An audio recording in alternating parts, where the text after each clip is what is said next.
Hello everyone. तो आज हम पढ़ने वाले हैं area related to circles. Okay, as per the boards point of view important है, तो बात समझिएगा।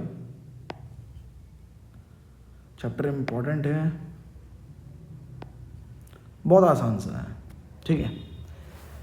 चैप्टर जितना दिखेगा ना, मतलब आप ये मान के चलो कि इतना ज़्यादा आसान है। ले दे के 3 चीज़ें हैं और उन 3 चीज़ों पे पूरा का पूरा चैप्टर डिपेंडेंट है।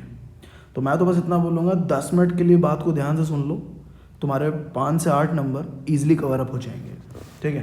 तो फर्स्ट ऑफ ऑल सबसे पहली चीज़ क्या समझनी है कि सबसे पहली चीज़ समझनी सर्कल क्या है। तो सुनो, हमने एक सर्कल बना दिया, ठीक है।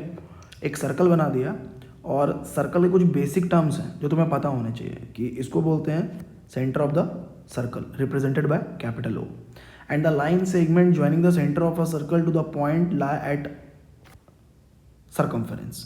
या फिर एक लाइन सेगमेंट जो सेंटर को सर्कमफेरेंस के किसी भी पॉइंट से ज्वाइन कराता है या सर्कल पर किसी पॉइंट से ज्वाइन कराता है, it is known as radius. मतलब OA को हम क्या बोल सकते हैं, रेडियस, ठीक है। ये बहुत बेसिक सी चीज़ें हैं, तुम्हें पता होनी चाहिए। और सर्कमफेरेंस से किसी भी 2 पॉइंट्स को ज्वाइन करा दूं तो वो कॉर्ड होता है, लेकिन जब वही कॉर्ड कहाँ से पास हो जाए, सेंटर से पास हो जाए, तो उसको क्या बोलते हैं, डायमीटर बोलते हैं।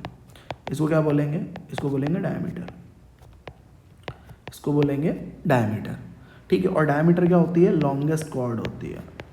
डायमीटर क्या होती है भैया, longest chord for the any circle. लेकिन अब आते हैं पॉइंट पे कि हमें किन चीज़ों पे काम करना है। बस ये 2 चीज़ें याद कर लो, एक तो रेडियस, दूसरा डायमीटर, ठीक है। बाकी और टर्म्स पे नहीं जाएंगे, हमें जो आता जाएगा वो करते जाएंगे। तो पहले हमने क्या पढ़ा, radius, line segment joining the centre of a circle to a point on the circle या फिर ऑन सर्कमफेरेंस, ठीक। और यहाँ जितनी भी रेडियस होंगी सब आपस में इक्वल होंगी। अब एक रिलेशन होता है, क्या होता है, जो रेडियस होता है वो हाफ ऑफ डायमीटर होता है, या फिर जो डायमीटर होता है वो ट्वाइस ऑफ रेडियस होता है। कैसे होता है, तो तुम इधर देख लो कैसे दिख रहा है कि अगर मैं इसकी बात करूं O से P तक की तो ये रेडियस है, अगेन O से Q तक की बात करूं तो ये भी रेडियस है। तो रेडियस कितनी बार आया, 2 बार आया, तो R प्लस R क्या बन गया, D। मतलब जो PQ है, PQ वो अपना डायमीटर था जो कि क्या बना, R plus R, that's the relation, diameter is twice of radius या फिर radius is half of diameter. अब पहला पॉइंट आएगा बहुत बेसिक सा, circumference of a circle, circumference of a circle. So circumference of a circle क्या होता है, सर्कमफेरेंस ऑफ अ सर्कल होता है 2πr, ठीक है। सर्कमफेरेंस मतलब बाउंड्री ऑफ अ सर्कल क्या होता है, 2πr। और ये जो सर्कमफेरेंस वर्ड है ना, इसी को हम पेरीमीटर ऑफ अ सर्कल भी बोलते हैं। दोनों का मीनिंग एक ही है, सेम ही सर्कल में बदल जाएगा, तो उसकी बात अभी नहीं हो रही, बात हो रही है सर्कल की।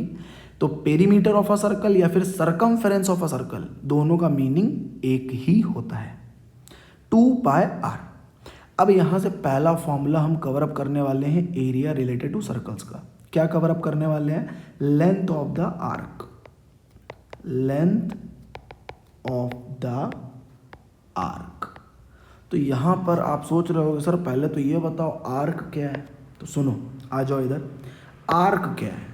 तो जैसे ना आपको यहाँ दिख रहा होगा एक पॉइंट दिख रहा है, क्या दिख रहा है, A दिख रहा है और एक Q दिख रहा है। अगर मैं इसको डार्क कर दूँ, ठीक है, तो आपको क्या दिख जाएगा, एक आर्क दिख जाएगा, समझ रहे हो ना, एक आर्क। और आर्क पता है क्या है, आर्क क्या है, पूरे सर्कमफेरेंस का एक छोटा सा पार्ट है। और इस आर्क ने सेंटर पर एक एंगल सबटेंड किया है, क्योंकि ये पूरा क्या होगा, कंप्लीट एंगल होगा, लेकिन इस आर्क की वजह से सेंटर पर एक एंगल सबटेंड हुआ है जिसको मैं रिप्रेजेंट कर रहा हूँ थीटा नाम से। तो अब आप खुद सोचो, लेंथ ऑफ आर्क, एक्चुअल में जो लेंथ ऑफ आर्क है वो किसका पार्ट है, किसका पार्ट है, लेंथ ऑफ आर्क सर्कमफेरेंस का पार्ट है। तो कहीं ना कहीं जो फॉर्मूला होगा उसमें सर्कमफेरेंस इन्वॉल्व होगा। अब मैं यहाँ क्या बोल सकता हूँ कि कंप्लीट जो सर्कल है वो कितना था, 360 डिग्री कंप्लीट एंगल, लेकिन जो अपना आर्क था उसने कितना डिग्री सबटेंड किया, थीटा। तो मैंने क्या बोल दिया, थीटा के रिस्पेक्ट में 360 इंटू 2πr। और ये अपना एक फॉर्मूला कवर अप हो गया, 1 नंबर का MCQ बन गया और 2 नंबर का वेरी शॉर्ट। ठीक है, क्या हम फिर से बोल रहे हैं, फिर से रिपीट कर रहे हैं, length of arc theta by 360 degree 2 pi R. अब एक क्वेश्चन कर लेते हैं, फटाफट एक क्वेश्चन कर लेते हैं। एक सर्कल है जिसका सेंटर है ओ, ठीक है, और अगर मैं ऐसा बोल दूं कि मान लो यहाँ पे एक पॉइंट ए, यहाँ पे एक पॉइंट बी है, तो अपने लिए आर्क कौन बन जाएगा, अपने लिए एक आर्क बन जाएगा ए बी, अपने लिए एक आर्क बन गया ए बी, ठीक है। तो अगर मैं ओ से ए को और ओ से बी को ज्वाइन कर दूं तो भैया ये क्या बन जाएगा, अपने लिए एंगल बन जाएगा। अगर सपोज टू बी, यहाँ पे मैं आपको गिवन कर देता हूँ कि रेडियस जो है मेरे लिए वो 7 सेंटीमीटर है, और ये जो एंगल है, जो थीटा है, वो जो एंगल है वो एंगल मेरे लिए कितना है, सपोज टू बी 36 डिग्री है। कितना है, सपोज टू बी 36 डिग्री है। तो आपसे कहता है you need to figure out length of arc. कितना निकालना है, लेंथ ऑफ आर्क। तो मेरे को बताओ, सबसे पहले फॉर्मूला क्या था, theta by 360 into 2 pi R. अभी बस फॉर्मूले को एग्जीक्यूट कर दो। थीटा कितना था 36, नीचे कितना है 360, 2 हो गया 2, पाई की वैल्यू 22/7 और रेडियस कितनी है 7। 36 से कट कर लो, कितना हो जाएगा 10 10, 7 7 चला गया। हम कितना बोलेंगे, अभी कटिंग मत करो, बताते हैं क्यों। 2 और 22 बन जाएगा 44/10। देखो नीचे क्या है, 1 के साथ 0, डेसिमल लगाना आसान होगा इंस्टेड ऑफ कटिंग। तो 4.4 और हमने क्या बोल दिया, सेंटीमीटर। यही होगा अपने लिए लेंथ ऑफ आर्क। ठीक है, नेक्स्ट वीडियो में पढ़ेंगे area of sector. Thank you.